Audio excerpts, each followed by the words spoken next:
Decir que la guerra contra Irán se iba a quedar focalizada o localizada es como decir que se pueden poner puertas al campo. Es algo imposible, porque el conflicto se ha expandido con la misma velocidad que arde la pólvora. Esa que se huele, esa que se siente en los países de la región, que han visto como esa especie de oasis de ese sistema idealizado, de esa burbuja cuya marca se había vendido al mundo, ¡pum!, ha saltado por los aires. Ha explotado de la misma manera que muchos edificios en esos territorios. Esta no es una guerra sin fin. De hecho, es algo que marcará el comienzo de una era de paz que ni siquiera hemos soñado. Así, una era de paz a través de la guerra. Bueno, no sé, yo creo que este conflicto lo que intenta es poner a Irán entre la espada y la pared. Acusar a la República Persa de agresiones cuando lo que hace es defenderse de ese ataque. Y si de paso se puede debilitar a estos países en pos de una mayor posición de fuerza de Israel y para que esos estados sigan teniendo una dependencia de Estados Unidos, pues chico, mejor que mejor, ¿no? Miren, la verdad es que ni esta guerra es casual, ni es puntual, ni es un hecho aislado. Este conflicto tiene un alcance global. Bienvenidos al Zoom. Precios de hidrocarburos por las nubes, inversiones que penden de un hilo, seguros marítimos cada vez más inseguros. La sacudida de este conflicto se deja sentir en los diversos puntos del planeta, desde la India hasta China, pasando por Europa y el continente americano. Empezamos. Tenemos un suministro prácticamente ilimitado de armas. Las guerras se pueden librar eternamente y con mucho éxito, utilizando solo estos suministros. La guerra no será eterna, estamos preparados para una guerra eterna, a ver en qué quedamos, ¿no? La pregunta aquí es cuándo se va a acabar este conflicto y qué daños va a causar este enfrentamiento que es abierto, que ya se ha convertido desde mi punto de vista en un conflicto, como les decía, que traspasa las fronteras de la región de Oriente Medio, afectando incluso a Chipre, ¿no? Guerra regional con impacto global. Durante muchos años se ha intentado evitar de cualquier forma un enfrentamiento abierto y finalmente ha sido la ventana de oportunidad que ha visto Netanyahu, ha aprovechado la ocasión. Con la llegada al poder de Donald Trump en Estados Unidos y sobre todo antes de que el Congreso le pueda atar las manos al presidente para que no tome decisiones unilaterales, una de las cuales ha provocado este escenario, ¿no? Un episodio que llega a casualidades de la vida o no. Siempre digo que no existen las casualidades en geopolítica. Cuando al presidente de Estados Unidos le explota en la cara el caso Epstein. ¡Qué casualidad! Y en las puertas de la reanudación del juicio por corrupción, fraude, soborno, abuso de confianza contra el primer ministro israelí. ¡Sorpresa! ¿Verdad? Bueno, pues la onda expansiva de esta guerra ha desplazado el teatro de operaciones desde Chipre a Líbano, pasando por Arabia Saudí, Emiratos Árabes Unidos, sigo contando, Kuwait, Qatar y Omán. Países que no creo que estén muy contentos. No están muy satisfechos con la decisión de esta dupla de agresores que ha revolucionado, que ha sacudido, que ha estallado la región, la ha prendido fuego, llevando inseguridad, inestabilidad, incertidumbre y yo creo que miedo. Mucho miedo, temor hacia esos territorios que eran prácticamente como paraísos en el desierto. Ese oasis que hoy ve cómo se queman sus palmeras en sentido figurado y no tan figurado, ¿no? Y además este terremoto geopolítico se ha sentido en varios puntos del mundo y en diversos sectores. Por ejemplo, en los mercados, donde los índices europeos y asiáticos registraron descensos importantes. Wall Street parecía que aguantaba un poco, pero tiene el corazón encogido. Hay incertidumbre. ¿Cuánto va a durar el conflicto? ¿En qué va a repercutir en las economías de Estados Unidos y de todo el mundo? Bueno, si esos temblores se han visto en los mercados, también se ha notado, como están viendo, en el precio del petróleo. Todo el mundo está mirando con el ojo a cuánto vale el barril Brent, ¿no? Estimaciones pesimistas, algo más de $100, va a superar el precio. Así que todo el mundo está tiritando con lo que puede pasar. Y por si fuera poco, miramos al gas licuado. El golpe ha sido brutal en Europa, con un incremento enorme, aunque las cifras están bailando con el paso del tiempo, también de los acontecimientos, pero se han superado los $700 más o menos por cada 1.000 metros cúbicos debido a esa paralización del suministro crítico por parte de Qatar, que brinda aproximadamente, bueno, pues el 20% del GNL a nivel mundial, que no es poca cosa, ¿no? Si se dan cuenta, la región de Oriente Medio está siendo sacudida, como les digo, un terremoto, ¿no? Una especie de mano, yo creo, en la sombra, que lo que está pretendiendo es generar caos, un gran caos en el sector energético. Y ese caos les está afectando a todos, incluso a los aliados de Donald Trump, porque quizá su interés podría ser que China sufriera. Después hablaremos de eso. Pero ¿quieren que les preguntemos a Europa si tienen miedo a la inflación, a los precios de los hidrocarburos? ¿Cuánto van a pagar por el gas? ¿Quieren que hagamos esa pregunta, por ejemplo, a Starmer, a Corea del Sur, a Japón? El estruendo se escucha desde aquí, es enorme, y Europa de nuevo parece que está en esa situación crítica ante el abismo de una crisis energética y comercial. Esto, por supuesto, está dañando nuestras economías. Esto aplica tanto para los precios del petróleo como para los del gas. Por eso todos esperamos que esta guerra termine lo antes posible.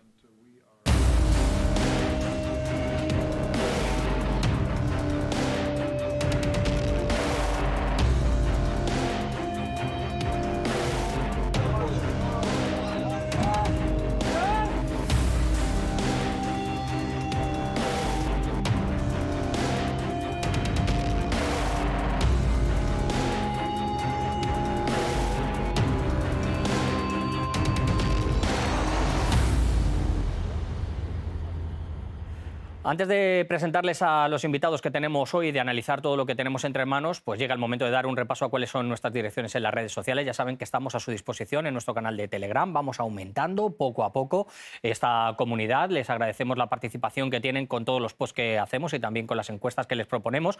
Además, me pueden seguir a mí en la plataforma de X. Solo pueden hacer con ese código QR también a la dirección del programa. Pueden postear, nos pueden decir sus opiniones también, ¿no?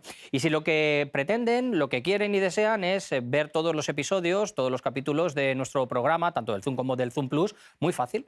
Se meten en la página web de RT en español, aquí lo tienen, van a ver en la sección de programas, bueno, pues el Zoom y el Zoom Plus tienen todos los episodios, así que como siempre les digo, no hay excusa y si les ha gustado alguno, pues los pueden ver alguna que otra vez más. Así que nada, ahora sí, vamos a analizar todo lo que tenemos entre manos, que detrás de todos los titulares hay mucho más. Vengan conmigo.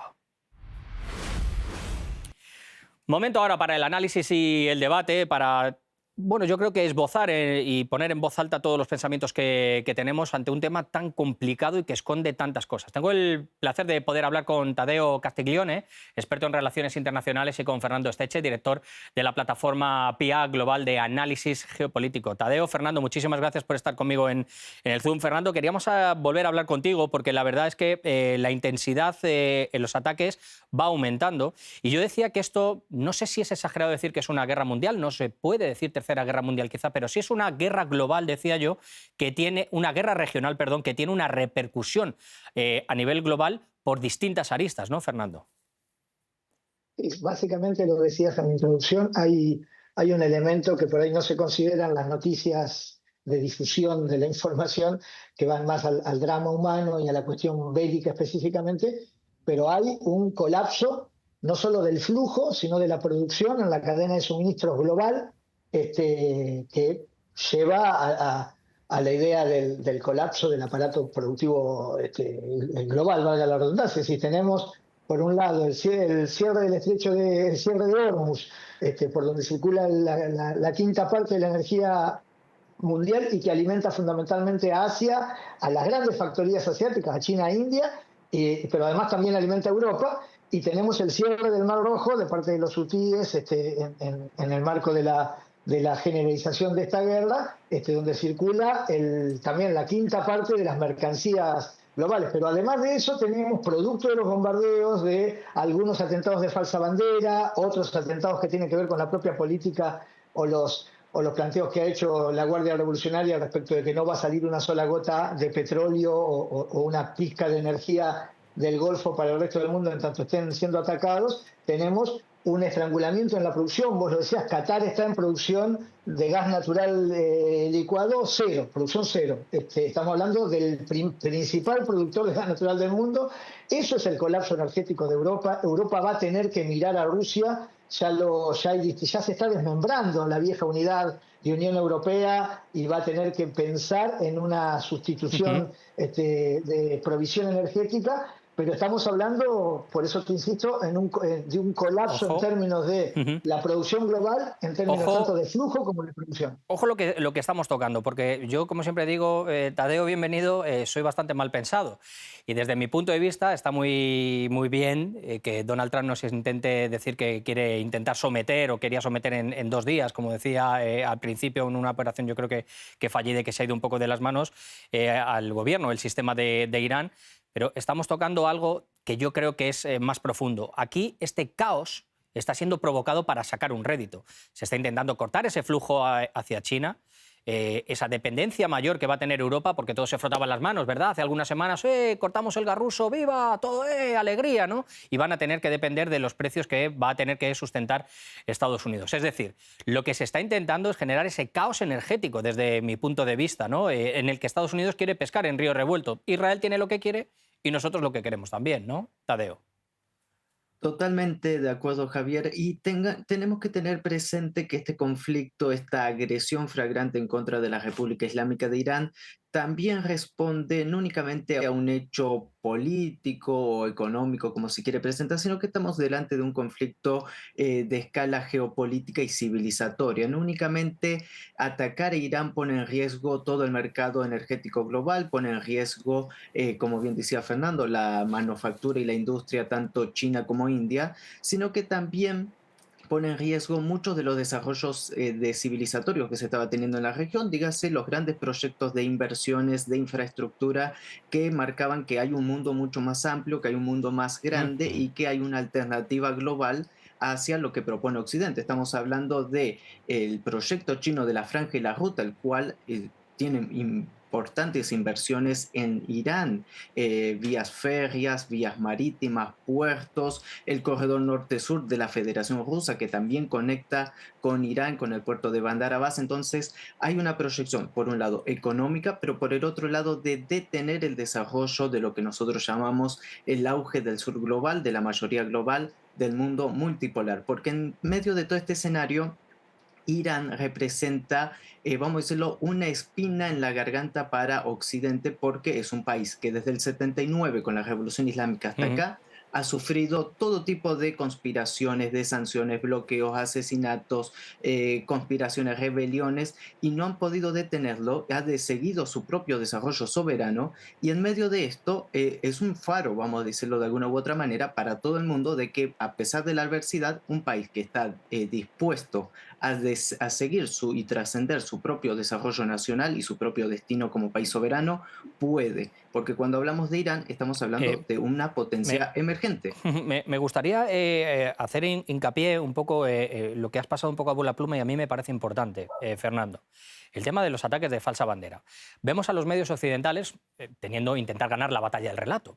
Irán ataca refinerías, Irán ataca no sé, instalaciones de gas, Irán ataca, no sé, todo tipo de elementos, infraestructuras de hidrocarburos. Mi pregunta es, quizá yo soy tonto o no sé, ¿para qué le va a interesar a Irán atacar ese tipo de infraestructuras y ponerse en contra de todos los países de la región cuando ya ha dicho que estaba atacando instalaciones y bases estadounidenses? Es decir, es que, no sé, blanco y en botella, Fernando. O sea, no se puede decir de otra manera, ¿no? No, esto es claro para el que tiene la buena voluntad de buscar la verdad. Obviamente para el fanatismo que quiere escuchar lo que quiere escuchar no hay manera, pero está claro que Irán ha sido muy claro en que sus ataques son contra los objetivos sionistas norteamericanos y contra la colaboración con los objetivos sionistas norteamericanos en el ataque a Irán. Por eso los únicos ataques que uno podría ver que no tienen cariz estrictamente de infraestructura militar son en algunos hoteles o en las embajadas, pero bueno, estamos hablando justamente de los hoteles que estaban albergando a las comandancias y a los agentes de inteligencia del CENTCOM, o de la Quinta Flota, y las embajadas también como dispositivos, las embajadas norteamericanas, decimos, ¿no? Como dispositivos operativos de personal militar norteamericano. Después, obviamente no tiene ningún sentido. Irán ha sido muy claro, es contundente y sigue con la misma línea. Irán no está atacando a sus vecinos, Irán ha sido atacada, no está atacando, Irán se está defendiendo. Entonces, en la medida en que no se lo ataque, y esto lo entienden yo creo que muy bien, hubo alguna mueca en el inicio de los ataques de Mohammed bin Salman, que se sintió, hizo algunas declaraciones, todo eso fue aclarado diplomáticamente y hoy por hoy ni siquiera Emiratos Árabes, que es un país absolutamente alineado con Israel, claro, está en condiciones de plantear, eso se está discutiendo en estos momentos, se está discutiendo en estos momentos con Israel, Yo decía que lo primero de todo esto es que ninguno de esos países, ni los países árabes, ni las monarquías del Golfo estaban interesadas en que esto pasara, porque estaba llevando inestabilidad, estaba llevando una cierta inseguridad. Y tú lo has dicho muy bien, Tadeo, es decir, todo lo que suene a mundo multipolar, lo que suene a diversificar o que otros se lleven el trozo del pastel que quieren y que corresponde, eso no va con el tema de la hegemonía de todos aquellos que se creen superiores. Y la guerra es el único medio que están utilizando, Tadeo, en este caso Estados Unidos e Israel para sus propósitos, pero Estados Unidos para romper ese orden multipolar. Pero lo que pasa es que estos países árabes y también estas monarquías que son aliados de Estados Unidos, cuidado, ya no va a haber tantas inversiones. Se ha roto esa burbuja. La reputación, la imagen, la confianza. Es decir, ¿quién va a querer viajar ahora a Dubái, a la Suiza del desierto, cuando se sabe que puede ser un objetivo? ¿Quién va a querer invertir? Etcétera, etcétera, ¿no, Tadeo?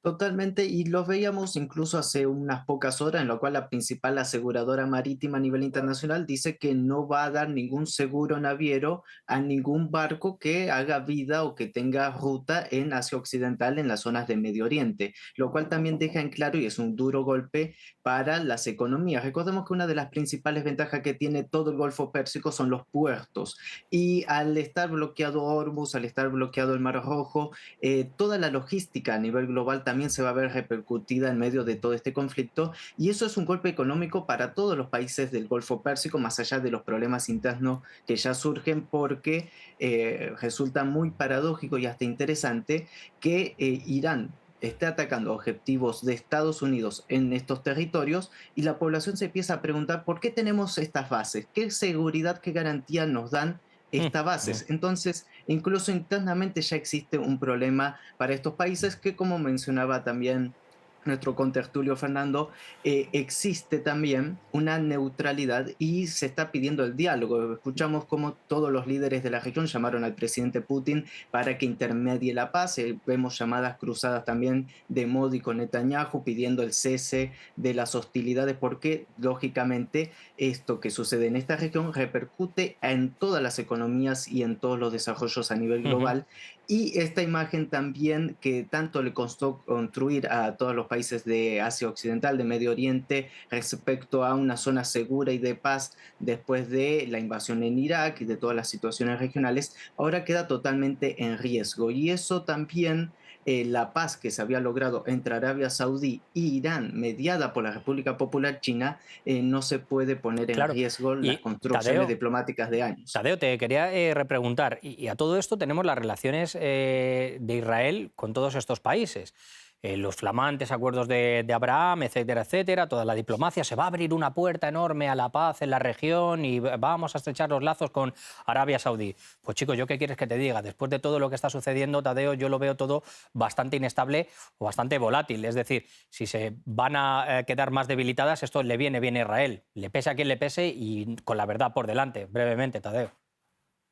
Sí, y hay un punto extra, que incluso qué confianza se puede tener en lo que firme tanto Estados Unidos como lo que firme Israel, cuando incluso ahora estaban en mesa de negociaciones y traicionan con un puñal sobre la espalda a la República Islámica de Irán, lo mismo que hicieron el año pasado durante la guerra de los 12 días. No existe ninguna garantía ni ninguna confianza proveniente tanto de Estado de Israel como también de Estados Unidos, y quien siga creyendo en la diplomacia, incluso en la reconstrucción de Gaza y demás, creo que se está equivocando en la óptica de la comprensión del panorama internacional actual. Y sobre todo la confianza que van a tener los europeos o algunos aliados. Yo veo las cifras, Fernando, y se me ponen los pelos de punta.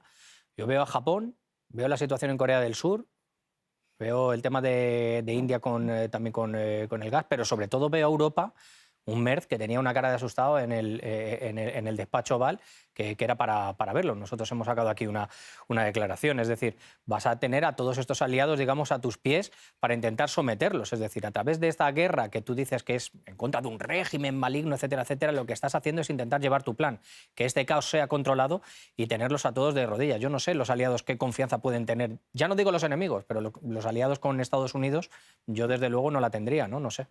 Fernando. No, me parece que Trump lo que ha hecho es como una suerte del dominó toppling, eso que donde empujas, pones las fichitas en columna y empujas una y voltea todo.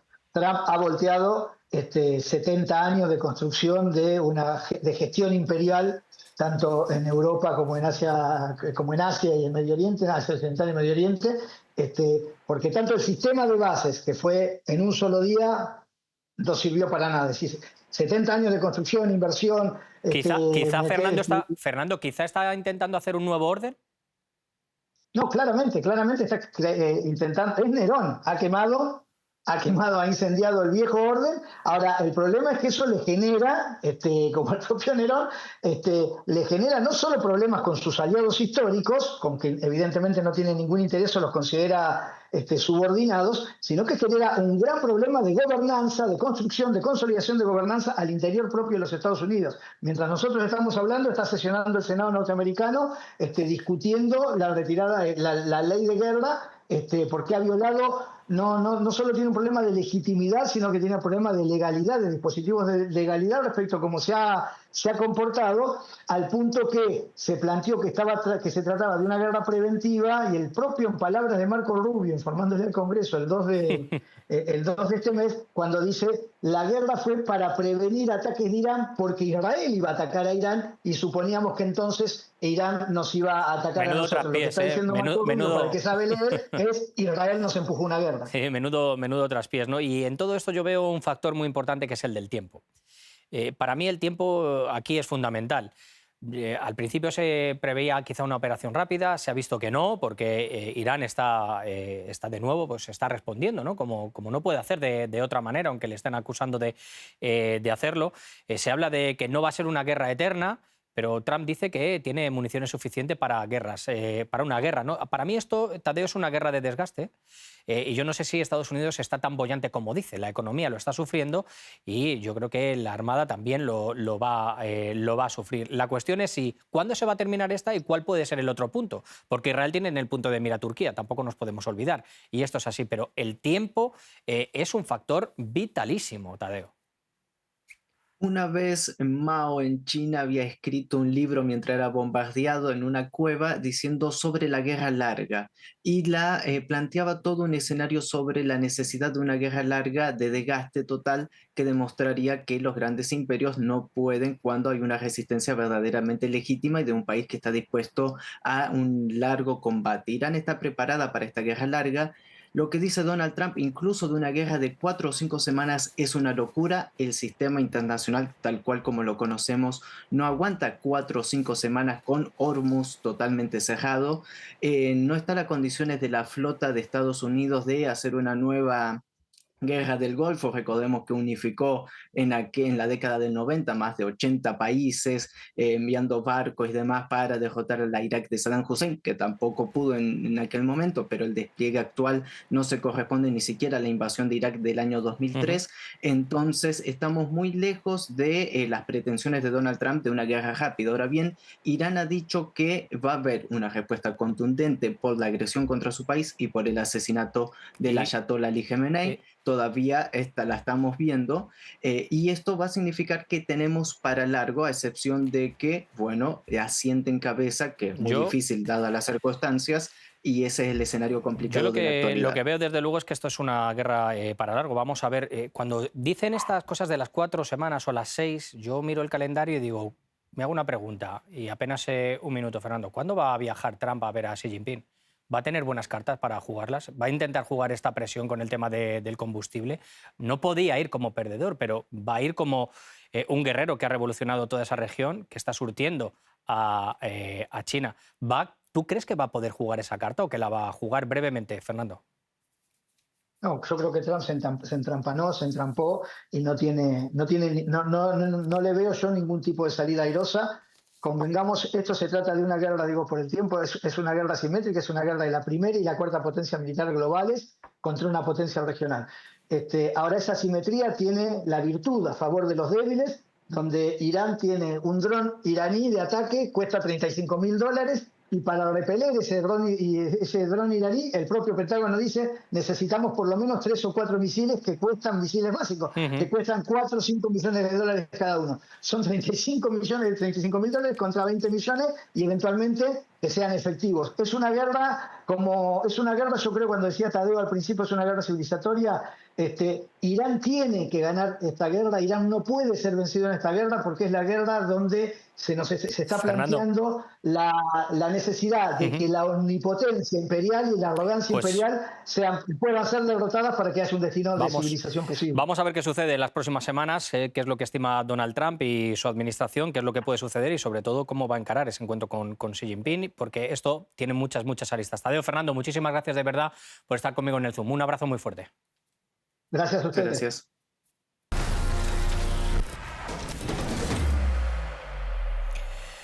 Bueno, termino rápidamente el programa de hoy con algunos pensamientos que quiero compartir en voz alta con todos ustedes, a ver si están de acuerdo conmigo o no. Miren, el caos que tenemos delante de nuestros ojos va a continuar por un largo periodo de tiempo. Es lo que yo pienso, lo que hemos dicho, ¿no?, con los invitados, porque hay élites, corporaciones, agentes internacionales que están interesados en seguir sacando rédito. Y ante un sistema caduco que ya no les vale, pues el único método para persistir es la guerra. Así funciona el imperialismo.